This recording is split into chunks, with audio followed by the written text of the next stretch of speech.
Imagine focus so deep that hours feel like minutes and nothing can pull you away.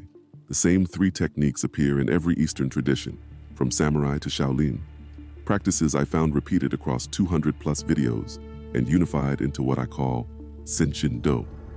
By the end of this video, you'll know exactly how to eliminate distractions and focus deeper than you ever thought possible. We'll cover 4 simple steps that create this transformation, and it all begins with fixing the one mistake everyone makes. Part 1. The ancient trap, shuchaku. There's a Buddhist teaching that says, what you grasp, you lose. The tighter you squeeze water, the faster it escapes your hands. This explains why focus feels so hard. We've been taught the wrong approach. Think about it. When you need to concentrate, what's your instinct? Push harder, force it, fight through the distraction. But Eastern masters discovered 2,000 years ago that attachment to focus actually kills focus. They called this shuchaku, destructive attachment. Here's what actually happens. When you force concentration through willpower, your prefrontal cortex burns glucose like a rocket engine. Brain scans prove it. Within minutes, that part of your brain is depleted. Your focus doesn't slowly fade, it crashes completely. A Zen master put it perfectly. The mind is like muddy water. Leave it alone and it clears itself. Stir it and it stays cloudy forever. The stirring is the problem, not the mud. The forcing is what creates the chaos. This is why monks can meditate for 12 hours straight. They're not superhumans with infinite willpower. They discovered something we missed, that the war against distraction is won by not fighting. Sounds backwards? That's because it is. Think about quicksand. Every survival guide says the same thing. Don't thrash. Spread out, move slowly, work with the physics. Fighting makes you sink faster. Focus follows the same law. The moment you fight for it, you create the very resistance that destroys it. The samurai understood this deeply. Before battle, they didn't pump themselves up or force focus. They practiced what they called no mind, a state where focus happens naturally because there's no attachment to it. No forcing, just presence. The modern approach. Every productivity hack, every focus app, every timer, they're all based on force. And force creates resistance. It's simple physics. Push something and it pushes back. Your mind works the same way. But here's the good news. Ancient masters found 3 practices that bypass force completely. 3 ways to build focus that works with your mind instead of against it.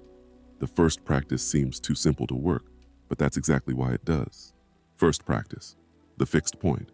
The ancient yogis gave one instruction that changed everything.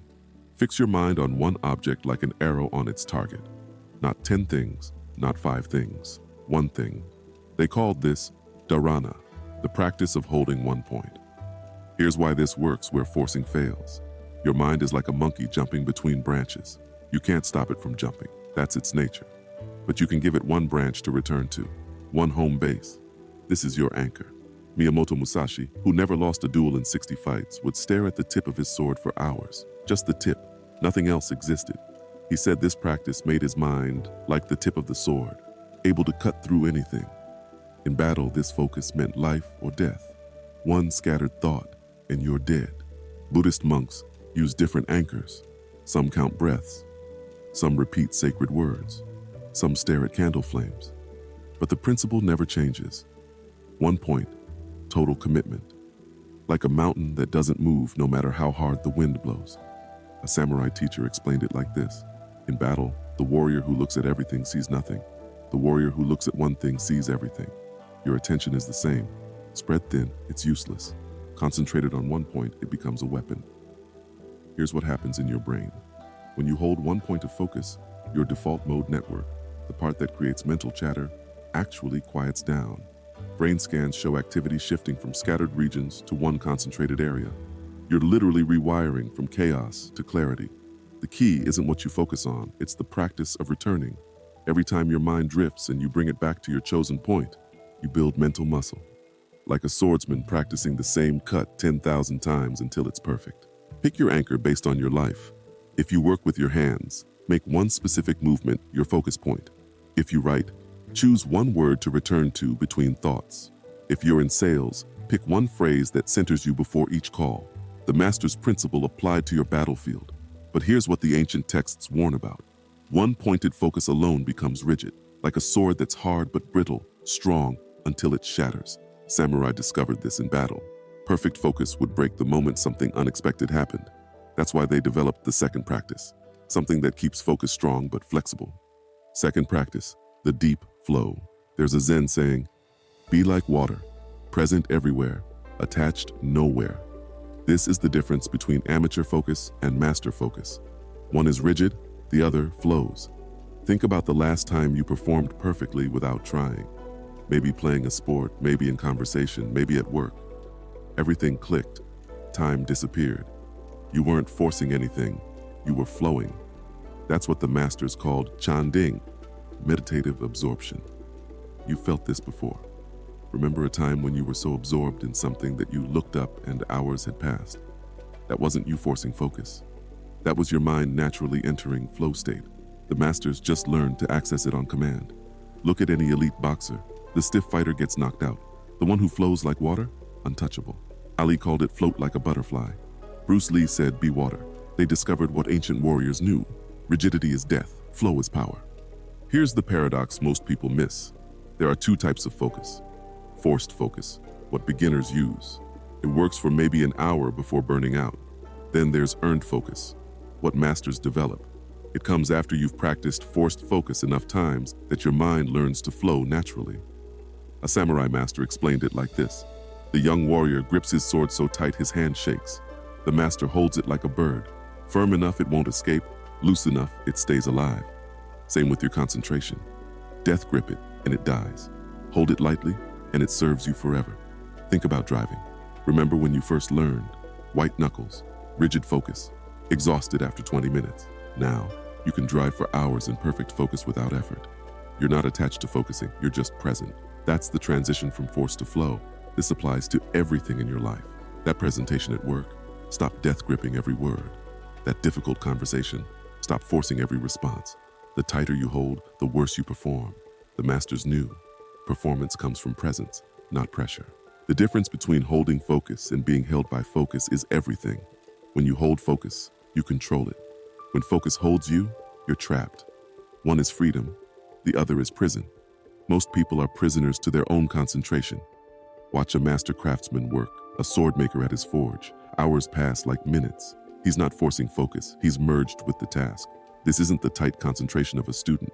It's the deep absorption of someone who's transcended effort. This is what athletes call the zone, what musicians call the pocket, what warriors called no mind. It's focus without the struggle of focusing, concentration without the effort of concentrating. You earn this by going through forced focus so many times that your mind finally says enough and shifts into flow. The transition happens like this. First, you force focus and fail, again and again. Your mind fights. Then one day, something shifts. You stop fighting and start flowing. Not because you gave up, but because you finally understood. The river was never your enemy. But here's the trap. Even perfect flow can be shattered. A samurai in deepest concentration could still be caught off guard by a shout. A craftsman absorbed in work can be jarred by interruption. Your flow state at work gets destroyed by one notification. Modern life is designed to shatter flow. Open offices, constant messages, endless interruptions. You achieve deep focus, then, bang, someone taps your shoulder. Email notification, phone buzz. Your flow state dies instantly. So you have two pieces of the puzzle now. The fixed point gives you an anchor. The flow state lets you work without burning out. But they're both defenseless against the chaos of real life. That's why the masters developed one final element. Not to prevent interruption. That's impossible. But to turn interruption from your enemy into your training partner. The third practice, the guardian. There's an ancient warrior code. Guard the one and 10,000 things, fall in line. This is Shou Yi, the practice that turns interruption from disaster into training. Think of it like this. You don't need perfect conditions to focus. You need a mental bodyguard that never sleeps. Something that brings you back the instant you drift. Not in 5 minutes when you realize you've been scrolling. Instantly. The samurai developed this out of necessity. In battle, one moment of lost focus meant death. They couldn't afford to drift for even a second. So they built what they called Zanshin, remaining mind, the part of awareness that stays vigilant even in deepest concentration. Here's how it works. 3 steps that become one reflex. First, notice. The moment you realize you've drifted, most people take minutes or hours to notice. Masters notice in seconds. This isn't failure, it's the system working. Second, release. No drama, no self-attack. No, I'm so bad at focusing. Just release, like dropping a hot coal. The Zen master said, when you notice your thinking, that's enlightenment. The noticing is the practice. Third, return. Back to your anchor point from practice number 1. Back to your flow state from practice number 2. But here's the key. You return without emotion. No frustration, no judgment. Just mechanical return. Like a compass needle swinging back to north. Josh Waitzkin wrote about this in The Art of Learning. As a chess prodigy, he couldn't practice because his sister played music in the next room. Drove him crazy. He'd storm out, demand quiet, beg his parents for perfect conditions. Sound familiar? Then his coach told him the truth. If you can only focus in silence, you'll lose every tournament. Chess tournaments are chaos, coughing, shuffling, ticking clocks. So Waitzkin started practicing with the music. First, he hated it, lost every game. But slowly, something changed. The interruptions became his training partners. Each time the music pulled his attention, he practiced the return. Notice, release, return, thousands of times. Until one day, he realized the music was still playing, but he hadn't heard it in an hour. This is what the masters knew. Perfect conditions make weak focus. Chaos makes unbreakable focus. A samurai who only trained in quiet dojos died in noisy battles.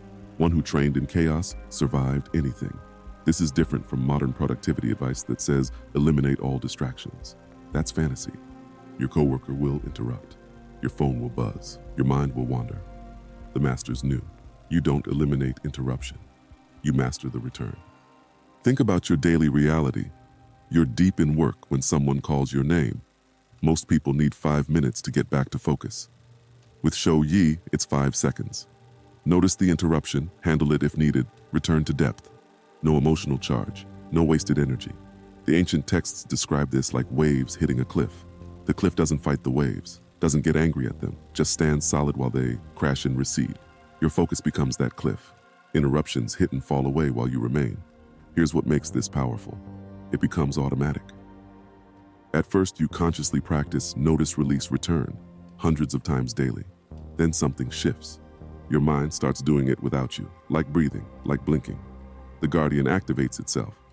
A Japanese proverb says, fall 7 times, stand 8 times. But here's what they don't tell you.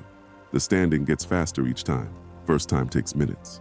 100th time takes seconds. 1000th time. You never fully fall. The guardian catches you mid-stumble. This changes everything about focus. You stop needing perfect conditions. Stop waiting for quiet spaces. Stop believing you need hours of uninterrupted time. With a trained guardian, you can focus in chaos.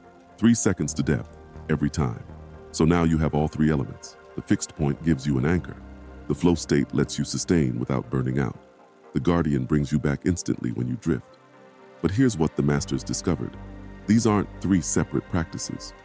They're 3 parts of one system that creates something extraordinary. Fixed point gives you the anchor. Deep flow lets you sustain without burning out. The guardian brings you back when you drift. Together, they create focus that nothing can break. Here's why each part needs the others. The fixed point alone becomes rigid, strong but brittle. Add deep flow, and it becomes flexible but vulnerable to interruption. Add the guardian, and suddenly, you have something unstoppable. The fixed point is your sword. Deep flow is how you wield it. The guardian is your awareness that never drops. A samurai with just a sword dies. One who flows but has no anchor gets lost. One without a guardian gets ambushed. Together, invincible. But here's the warning. Once you develop this level of focus, going back to scattered thinking feels like torture. Like a samurai returning to life as a farmer. Your brain adapts to clarity and chaos becomes physically uncomfortable. You've been warned.